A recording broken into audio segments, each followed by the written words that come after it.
And Eicha is the word of Tishah B'Av. That's how Yirmiyahu chose to begin what he wrote about Tishah B'Av. Eicha. How can it be? Because that's the question of Tishah B'Av. Eicha. Eichva Yashva Vadad. How can it be the city that was the glory of the world? Yerushalayim is called an ear from the Lashon of Or, to wake up. People would come to Yerushalayim, and from the experience of coming to Yerushalayim, walk away changed. Ask Yirmiyahu, look at it, it's empty, it's destroyed. How could it be? The Gemara in Gittin says, Nebuchadnezzar, when he came to attack the city, he says, how can you attack these walls? How can you break the walls of Yerushalayim? How can you get through? Eicha, how can it be? Look at it, it's destroyed, it's empty. How could it be? That's the question of Tishah B'Av. And it's almost 2,000 years later, and we're sitting on the floor, and I ask the question again, how can it be that we're still sitting on the floor after 2,000 years?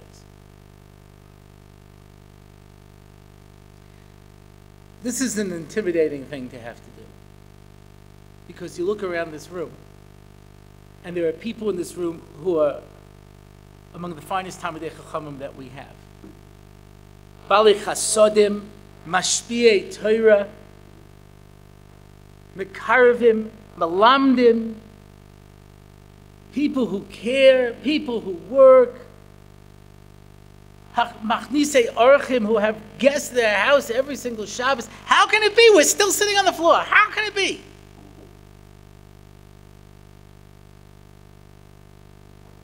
We're good at giving Mussar. That's what we do. It's only people who really care who want to be better. So we're good at giving Mussar. But today's not the day for Mussar. Today's the day to turn around and say, you know, we're good people.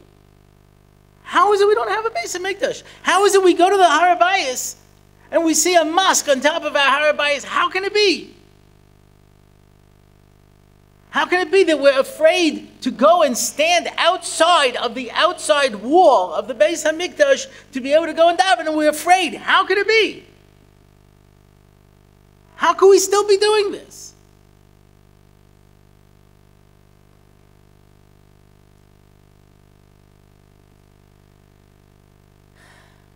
I don't have an answer, but I want to give some suggestions of what we can at least think about this morning, this program.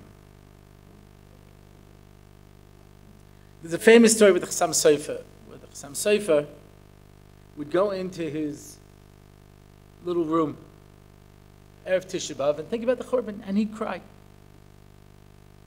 And he'd fill up a glass with tears. And when he ate his Suda Mafsekes, he would dip his bread in the tears. Over 25 years ago, Rav Pinkus Zatzal told over that story. And then he looked around the room and he says, Rabbi Isai, if I went on Tishah B'Av morning this year, 25 years ago, with a glass through all of Yerushalayim and Bnei Brak, would I find a half a cup of tears?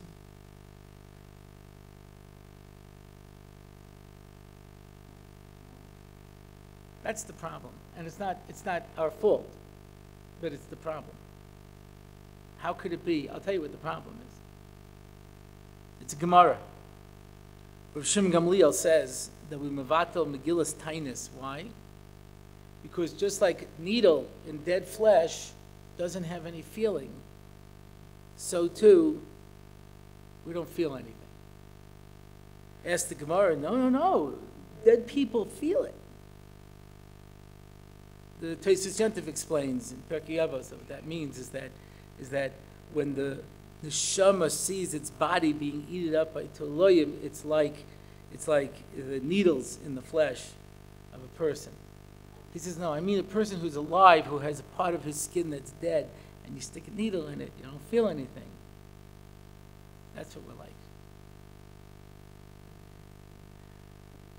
It's the ability to be able to feel.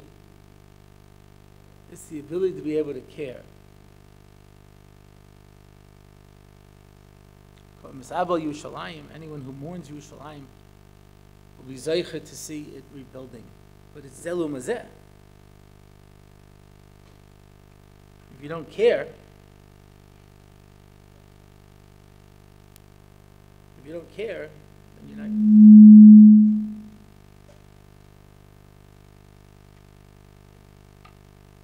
If you don't care about the tragedy, you don't care about the simcha. People don't care. And then life passes us by. Life passes us by.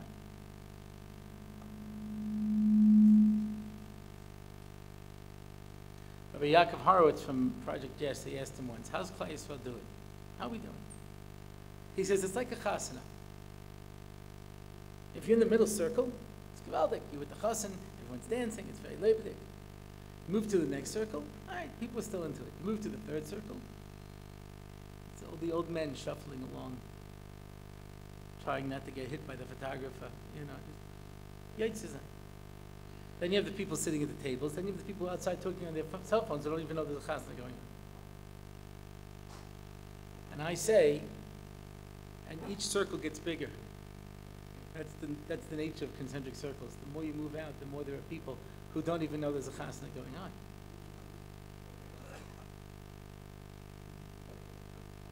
It was during the Second Intifada, in the middle of it. There was somebody in the Israeli media who decided to ask me, off the record, what I thought. What did I think? My opinion.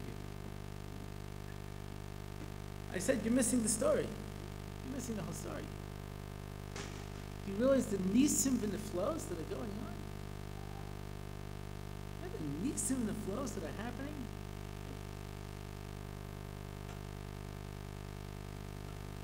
A car filled with explosives in Geula was spotted because it was parked illegally. I understand if it was parked legally. It's parked illegally, and that's how you spotted it? That's how you stopped it? The guy in Mayasharm saw a suitcase attached to a cell phone. He figured it was a bomb. So he pulled out the wires. They arrested him for tampering with a bomb. He says, did you know what you were doing? He says, well, there were a couple of wires. You pull them out, probably stops. Pull it out. Psagot. Mother got up in the morning to get her baby from the crib. There was a bullet lodged just above the baby's head in the crib. And so it went. That's to take away a moment from the tragedy. But the nisim and the flows. Yesterday, an Arab took a tractor and smashed it into a bus, turning it over. He chose an empty bus.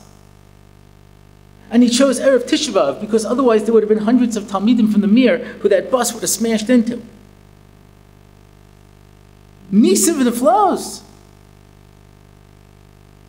The mayor of Ashkelon said, we were hit with almost 200 missiles. That's like an earthquake. You know how many houses should be destroyed? You know how many people should be dead?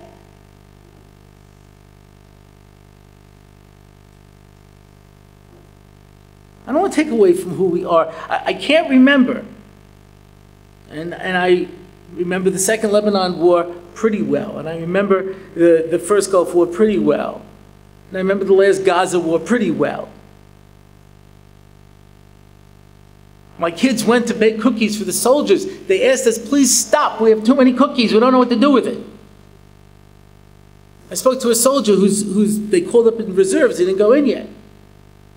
He says, I'm putting on weight. Forget about the cookies. There are people coming down to the camps to cook up shawarma and to make schnitzels and to take care of us. There's an outpouring from Klal Yisrael. We can pour out everything and every chesed. The only thing we're lacking is a heart. We just don't feel anything anymore. And as Yitzchak Isaac Sher says, Rosh Shimon Gamliel was one door after the Churban, and he said already, we have to mevatel Megillas Tainis because we don't have a heart anymore.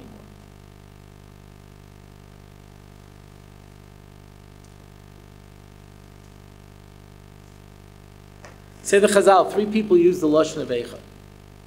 Now there were other people who use the Lashon of Eicha. You can find it in other places in Tanakh. Obviously it wants to make a connection. Yirmiyahu. Eicha Yashva V'Dod, how can it be that Yerushalayim sits empty? Yeshayahu, how can it be that the city that was so faithful and was so good is filled with murderers and liars and cheats and thieves? The Eicha of Moshe Rabbeinu. Eicha asa levadi. How can I handle by myself all of your problems and your cases and your troubles? Let's set up a court system. Now, obviously, if you follow backwards, the Eicha of Yirmiyahu is, how could it be that Yerushalayim is destroyed? And the answer has to be the Eicha of Yeshayahu, because your people became dishonest. And how did that happen? Because Moshe Rabbeinu says, let me create a court system. That's in Parshas Yisro. That was a great idea. Sari Alofim, Sari Meah, Sari Chamishim. That was a great idea. So Rashi says, when the people said yes, Moshe Rabbeinu said, that's the problem. Wouldn't you rather learn it from me, that I suffered for this Torah 120 days? I didn't eat, I didn't sleep, I didn't drink. I heard it from HaKadosh Baruch Hu. Wouldn't you rather hear it from me? And the answer is, not if it's too hard. Why is this in Parshas Yisro B'chlal? It happened after Yom Kippur. It happened after we had after Parshas Kisisa. I think it's part of Matan Torah. Because Moshe Rabbeinu says to HaKadosh Baruch Hu, I don't know what to do. They don't want to listen to me. And he says, don't feel bad. They don't want to listen to me either. Because that's the Rashi in Parshas V'eschanan that we're going to read this Shabbos. At Tidaber. You weakened me, says Moshe Rabbeinu, because I saw that you weren't willing, charedim lihizkarev me'ahava, trembling out of love, to listen to HaKadosh Baruch Hu. Because it was hard. It was definitely hard. Every time HaKadosh Baruch Hu said one of the Dibros, they died. It was definitely hard. I don't even want to hear from HaKadosh Baruch Hu if it's too hard. I don't want to hear from HaKadosh Baruch Hu. I don't want to hear from Moshe Rabbeinu. I don't want to do anything. Yeshua Salanta once said that the 11th commandment is don't be a nar. Today, the 11th commandment, talk to anybody today, is take it easy. Take it easy. I don't need all this. I don't have to put up with this. I don't need these problems. That's the problem. Everything's too much for us. Shabbos is too much for us, and Pesach is too much for us. Could you imagine there's a Pesach Mikdash, and you have to bring korbanos, and you have to worry about Tum and Tara? Forget about it. We got too much on our plate as it is. We can't handle anything. It's too much for us.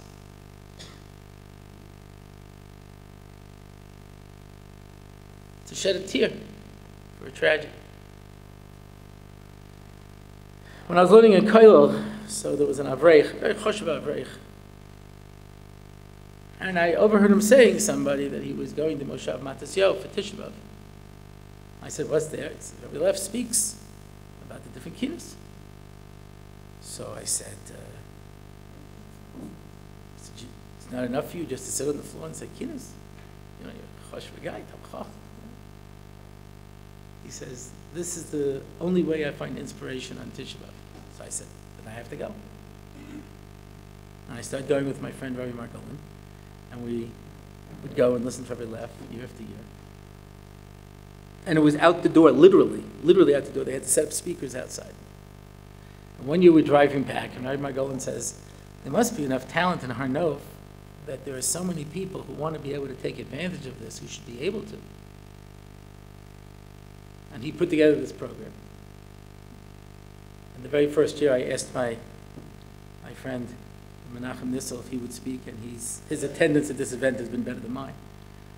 He's sponsoring this morning in memory of his father, Shabtai ben Chaim Menachem, Neshama Shabbat Aliyah. And we found people coming together. Because we're searching, we're desperate to be able to feel, to be able to chip away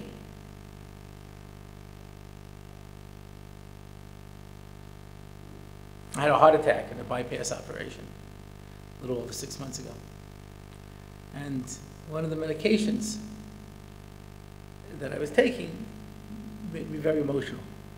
And whenever I would speak about anything, I would tell any story, I'd start crying. And I felt like I had to keep apologizing. I'm sorry. I'm sorry, medicine. When we left one year, told a particularly emotional story. I'll never forget, one fellow started crying, but sobbing. Sobbing like, I remember when I was a kid, and you'd go on Tishah B'Av morning, and there'd be people saying the kiddush, he used to sob, and he was sobbing. And people were shushing him. Shushing him. Because he's interrupting the program. By crying.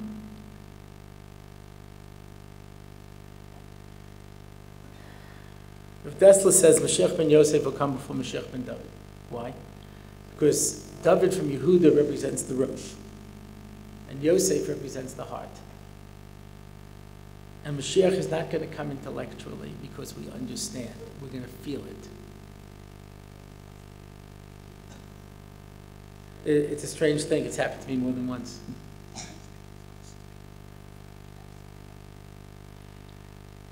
It's happened to me more than once after this program.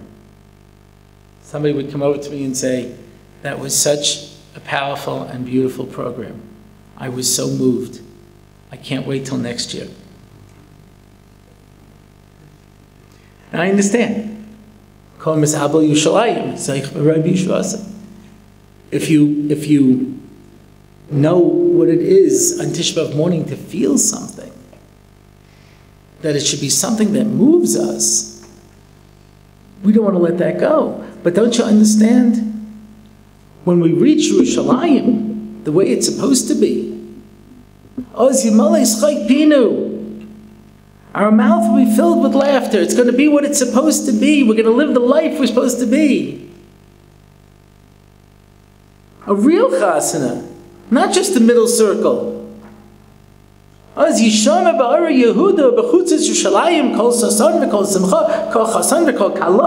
be living in a real chasna in the middle circle all the time because people will be caring. Everybody in this room does the right thing. I'm not worried about that.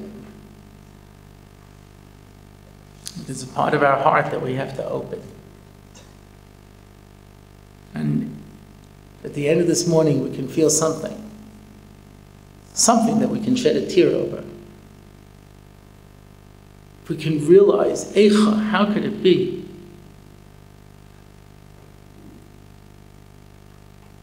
We're sitting here in Neve Yerushalayim. You know how many thousands of girls have passed through these doors and were educated and were inspired and changed their lives and lived Torah lives? I got a scary letter from Rabbi Refson. I wasn't the only one. He says, because of various factors, the financial situation is such we might have to close. Could you imagine? Talk about a churban? I'm sure everybody will do whatever they can do to help, but could we shed a tear? That something as important as this could end? Kadosh Baruch Hu watches out for us. We do what we can. On Tishah B'Av morning, we have to say to ourselves, I will not accept this situation. Eicha, how can it be? Just because I've gotten used to the fact that if you drive through the streets, they throw rocks at you, or shoot bullets at you, or fire missiles at you. And each time we come up with something else, so we put grates on top of our car windows, and then we get bulletproof glass, and then we get an iron dome, and we keep coming up with some other way to stop it until Kadosh Baruch Hu says, what do I have to do so that it makes an impact on you? I don't want to kill you. I want you to stop and look and say, I don't have to live this way. Yeah, but we have a good army, and we have Iron Dome, and we have some world support now. More people are on our side, and that's not the point. We should be sitting, not on the floor. We should be walking up the steps to Yerushalayim, up the steps to the Beis HaMikdash, bringing our korbanos, being close to HaKadosh Baruch Hu, being able to have that experience where we care, where our mouths are filled with laughter and true happiness. That's what we're supposed to have. And if we don't have that, I don't care what else we have. Eicha, how can it be? How could it be that Jews could be dishonest and immoral? Only if we don't care. How can it be we can accept a situation like this? Only if we don't care. Mitzvah Hashem.